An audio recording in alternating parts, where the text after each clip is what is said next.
हे आपला चॅप्टर संपलेला आहे. त्याचे काही क्वेश्चन्स आहेत, एकदम बेसिक पासून पूर्णपर्यंत आपल्याला जायचंय. तर पहिला क्वेश्चन तुम्हाला डायरेक्ट पाहून उत्तर देता आलं पाहिजे.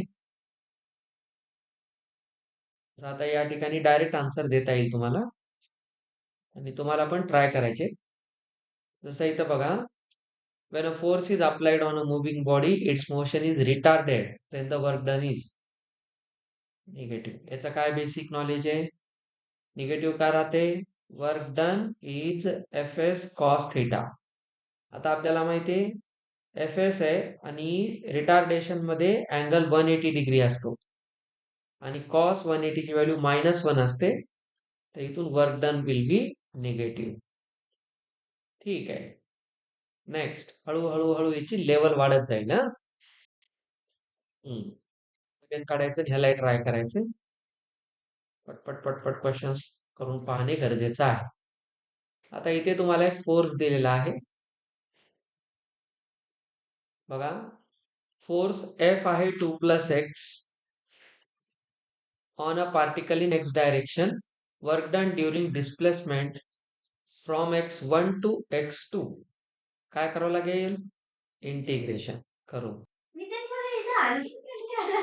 चला पहा, आपल्याला इथे फोर्स दिलेला आहे आणि डायरेक्शनच्या रिस्पेक्ट मध्ये. तर आपल्याला माहिती आहे एफ हा एक्स वर डिपेंड आहे आणि वर्क डन विचारले. तर वर्क डन जे असतं, वर्क डन इज फोर्स आणि एस यांचा डिस्प्लेसमेंट सोबतचं हे डॉट प्रोडक्ट आहे. तर आपल्याला दोन्ही साईडला स्मॉल बघा एक्स वर डिपेंड आहे, तर आपल्याला दोन्ही साईडला इंटिग्रेट करायचंय. तर आपण इंटिग्रेशन लिहितो, work is equal to integration of F D X. ठीक आहे, एफ एक्स डी एक्स. तर हे जे तुमचं फंक्शन आहे एक्स छोटा आहे एफ डी एक्स. एफ काय दिले पहा, 2 + x with respect to X. कुठून कुठपर्यंत जायचंय? 1 to 2. तर इथे आपल्याला इंटिग्रेशन करावं लागेल. 2 चं इंटिग्रेशन 2x आहे, x चं x²/2 आहे. 1 to 2 जायचंय. एकदा आपण अप्पर लिमिट ठेवूया. किती येते 2 ठेवल्यानंतर? 4 + 2 येते इथं. 4 + 2 अप्पर लिमिट ठेवल्यानंतर -2 + हाफ. 1 ठेवल्यानंतर हाफ. बस इथून आलं 6 - 5/2. आता हा होतो 5 गेले 7/2, दॅट इज 3.5. कसे करा, काही प्रॉब्लेम नाही. 7/2 इज 2 जूल.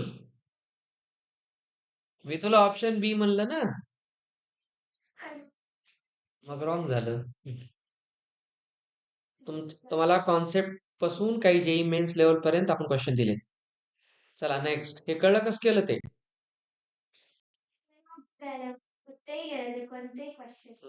तसं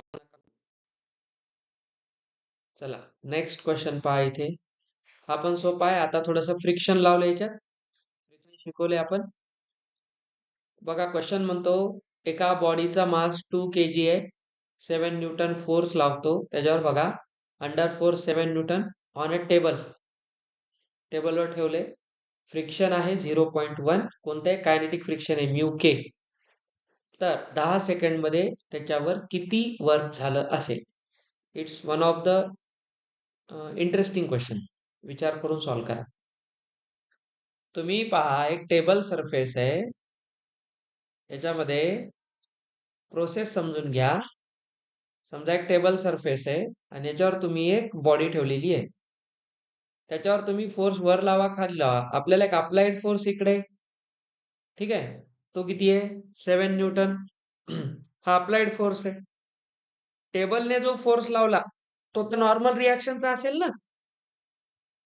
ठीक आहे, तो तर नॉर्मलचा असेल. इकडे लावलेला फोर्स आहे 7 न्यूटन, हा अप्लाइड फोर्स आहे. तर तुम्हाला नेट फोर्स हे बघावं लागेल. एक फ्रिक्शन आहे, फ्रिक्शन या ठिकाणी लागेल या डायरेक्शन मध्ये. फ्रिक्शनचा फॉर्म्युला आपल्याला माहिती आहे, म्यू एन असतो. वर लागेल एन, खाली लागेल mg. आता याच्यावर आपण खूप काम केलेलं आहे. तर तुम्हाला याच्यावरचा नेट फोर्स काढावा लागेल, कारण अप्लाइड फोर्स इकडे घेतो, फ्रिक्शन इकडे घेऊन जातो. तर आपल्याला पाहावं लागेल नेट फोर्स कोणत्या डायरेक्शनला आहे. तो पॉझिटिव्ह केव्हा होईल? जर हा फोर्स फ्रिक्शनपेक्षा जास्त झाला तर पॉझिटिव्ह होईल, नाही तर इकडे निगेटिव्ह येईल. आता तुम्ही आधी काय काढणार बघा. पहिलं acceleration due to applied force, आहे की नाही. आधी ते एक काढावं लागेल तुम्हाला. ते तुमचं असेल फर्स्ट ऍक्सिलरेशन A1. ऍक्सिलरेशन काय असते? Force by mass.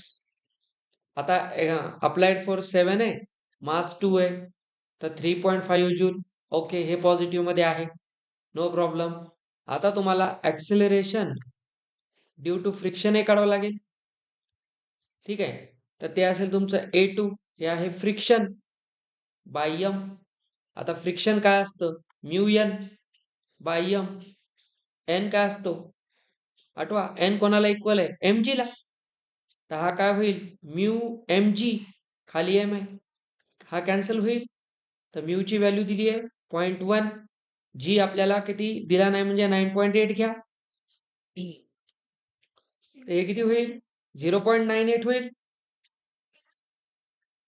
हा, दिला नाही तर 9.8 घेतात, दिला तरच 10 घ्यायचा.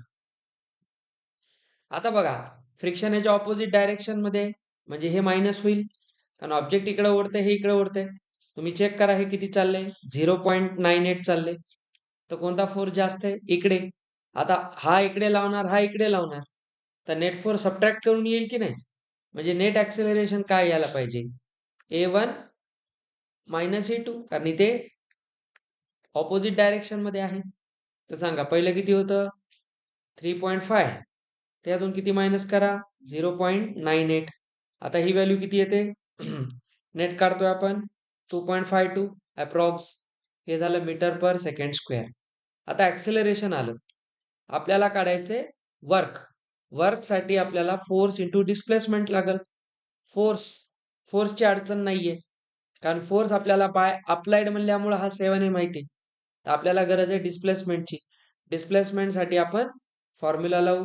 S is equal to UT plus half AT square. A कोणता? Net A. आता ऑब्जेक्ट आधी रेस्टवर होता, ठीक आहे, म्हणजे याची इनिशियल वेलॉसिटी 0. हे हाफ, हे नेट किती आलेलं आहे? 2.52. टाइम आहे 10चा स्क्वेअर, 10 सेकंड्स. तर इथून येणार 50.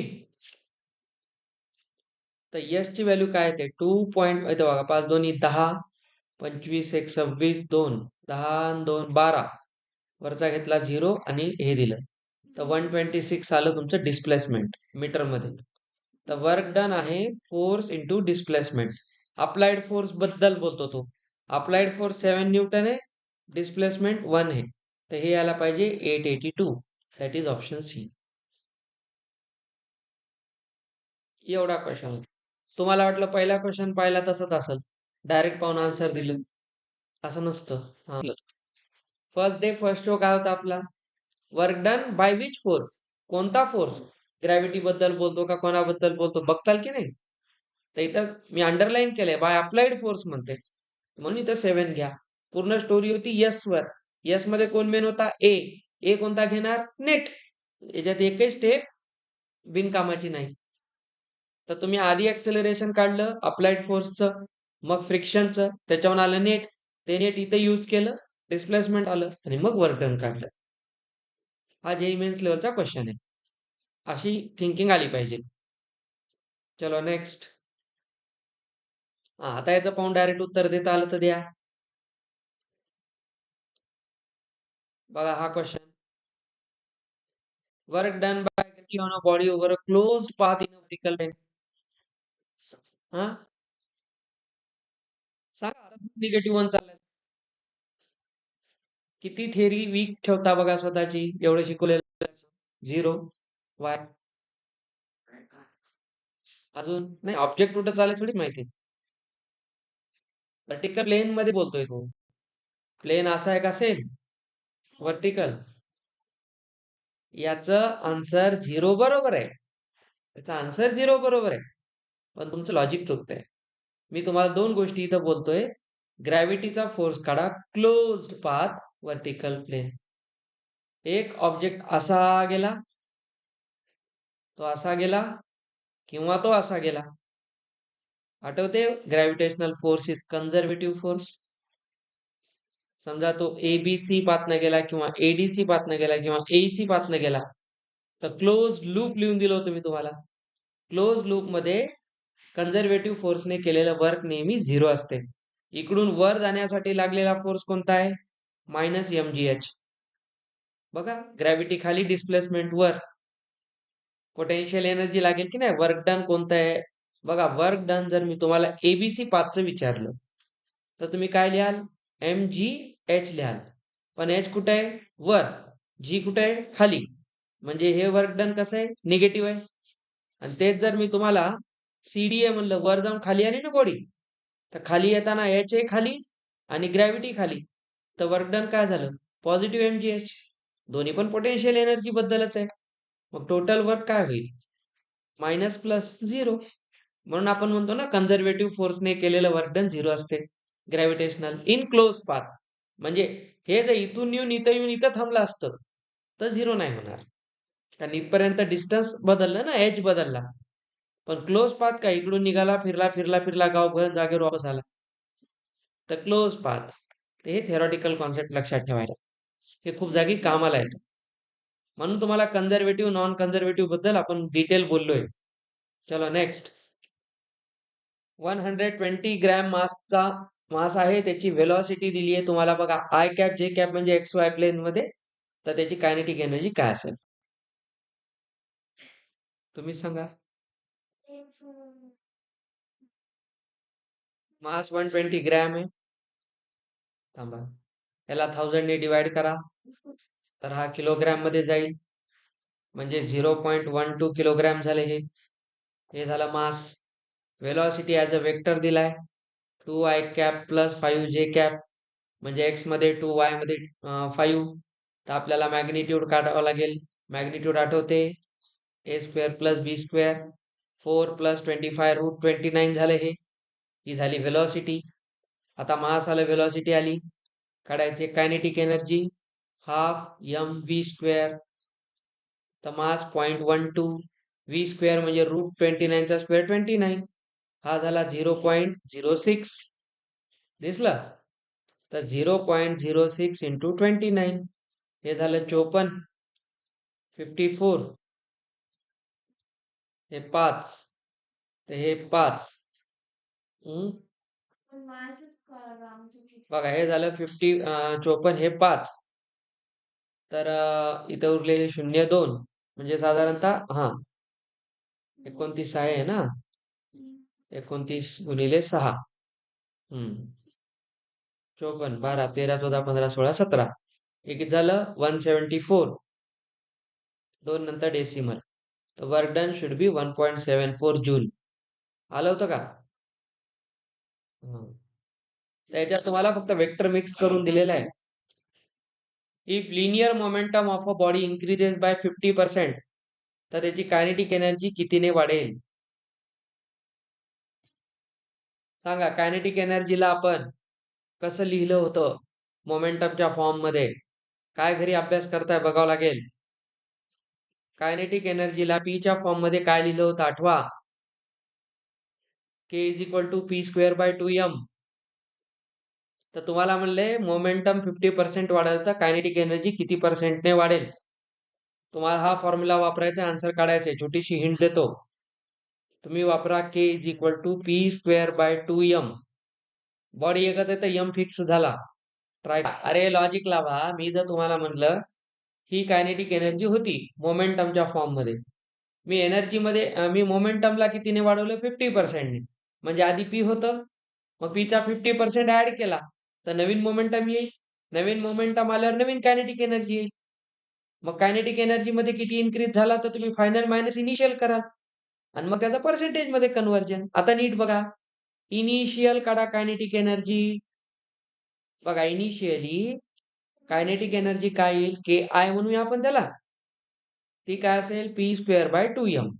जेव्हा p 20 होता, ठीक आहे. आता काय करा, मोमेंटम जे आहे, तुमचं जे न्यू मोमेंटम आहे, ते काय झालं, पी मध्ये 50% वाढला. म्हणजे न्यू मोमेंटम आहे इनिशियल प्लस 50% ऑफ पी. तर किती झाला, 150 पी बाय 100. हे तुमचं न्यू मोमेंटम झालं.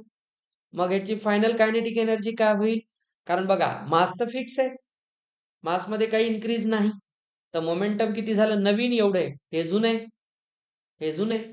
तर बघा फायनल कायनेटिक एनर्जी काय होईल, 150 पी बाय 100 चा काय होईल, स्क्वेअर, स्क्वेअर आहे ना, स्क्वेअर बाय 2m. हे काय झालं तुमचं नवीन फायनल कायनेटिक एनर्जी. आता इन्क्रीज काढा, इन्क्रीज इन कायनेटिक एनर्जी. तर काय कराल, फायनल मायनस इनिशियल काढाल. फायनल किती होतं, 150 पी बाय 100 चा स्क्वेअर. बघा दोघांचा बेस सेम आहे, तर 2m असंच ठेवा आणि मायनस काय कराल, P square minus P square. कळलं, तर सांगा या दोन्हीतून काय कॉमन निघेल, पी स्क्वेअर कॉमन निघेल, असं म्हणा ना. चला किती होईल, 150 पी होल स्क्वेअर आहे, तर तुम्ही असं करा, 150 चा स्क्वेअर पी चा स्क्वेअर खाली 100 चा square minus P square by 2m. हा तुमचा न्यू आहे. ही झाली तुमची चेंज इन कायनेटिक एनर्जी. तर ही नवीन कायनेटिक एनर्जी, ही जुनी कायनेटिक एनर्जी, दोघांचा डिफरन्स. त्याच्यात बघा तुम्ही नीट विचार करा, डिफरन्स मध्ये 2m कॅन्सल होईल, एक पी स्क्वेअर कॉमन निघेल, ठीक आहे, आणि येणार काय, 150 square minus 100 square minus 1 square. किंवा याच्यापेक्षा एक सोपी मेथड सांगू, जास्त सोपी सांगू, एक काम करा, तुम्हाला एक कॅल्क्युलेशन जर कमी करायचं असेल, तर तुम्हाला मी रेशो मेथड सांगतो, तुमचा वेळ वाचेल. तर असं करूही नका, सोपं आहे. याला 2-3 मेथड न करता येते. एक तर तुम्ही नंबर घेऊनही करू शकता. तुम्ही पहिली पोटेन्शियल एनर्जी काय करा, 1 माना, दुसरी किती होईल, 1.5, असे करू शकता. आपण एकदम अजून सोपं काम शोधू. चला आता लक्ष द्या, तुम्ही बेसिक फॉर्म्युला काय नीट बघा, के चा फॉर्म्युला काय, पी स्क्वेअर बाय 2m. मला सांगा, ह्याची पहिली कायनेटिक एनर्जी आपण असं मानू, हे के चा फॉर्म्युला आहे, तर इनिशियल कायनेटिक एनर्जी काय होईल, इनिशियल मोमेंटमचा स्क्वेअर बाय 2m. आणि दुसरी कायनेटिक एनर्जी काय होईल, नवीन मोमेंटम बाय 2m. आता विचार करा, 2m तर कॉन्स्टंट आहे, तर के कोणाला प्रोपोर्शनल आहे, पी स्क्वेअरला. शिकवताना इकडे तिकडे पाहायचं नाही, K is directly proportional to P square. आता बघा कोणतं डायरेक्ट, म्हणजे न्यूमरेटर न्यूमरेटर, तर दोघांचा रेशो घ्या, किती येतो, P1 चा स्क्वेअर बाय P2 चा स्क्वेअर. डायरेक्ट रेशो लावा. आता सांगा कोणामध्ये किती वाढ झाली, आणि त्याला इनिशियल सोबत घेताना आपण एक चेंज करू. तर सांगा P1 आणि P2, P1 किती, सॉरी, आपल्याला रेशो घ्यायचा ना, आपण उलटा घेऊ. चला तुम्ही इन्व्हर्ट इंटू करू शकता, नवीला शिकलो आपण. तर मी याला काय लिहू शकतो, K2 बाय K1. बघा वर, P2 स्क्वेअर P1 स्क्वेअर. सांगा P2 किती आहे, 150 आहे.